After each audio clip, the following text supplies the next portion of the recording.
Apple asoschisi ham bilishni istagan 7 ma'lumot.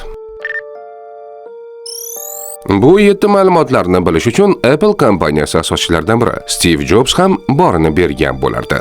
Dunyodagi eng mashhur milliarder ham oshqozon osti bezi kasalligidan qutula olmadi. Uning milliardlab boyligi ham bu a'zoni asrab qolishga yordam bermadi. Shuning uchun oshqozon osti bezini asrash har bir inson uchun hayotiy zaruratdir. Oshqozon osti bezini asrash bo'yicha juda ham muhim 7 tavsiya. Alkogoldan butunlay voz keching. Oshqozon osti bezining eng katta dushmanlaridan biri. Sog'lom ovqatlaning, yog'li, qovurilgan va achchiq ovqatlarni imkon qadar kamaytiring. Chekishni tark eting. Chekish pankreatit va saraton xavfini keskin oshiradi. Qand va un mahsulotlarini nazorat qiling. Ularni ortiqcha iste'mol qilish ikkinchi tur qandli diabetga olib kelishi mumkin. Sabzavot va mevalarni ko'proq iste'mol qiling. Tolaga boy ovqatlar bez faoliyatini yengillashtiradi. Doimiy jismoniy faollik qiling. Qon aylanishini yaxshilaydi va diabet xavfini kamaytiradi.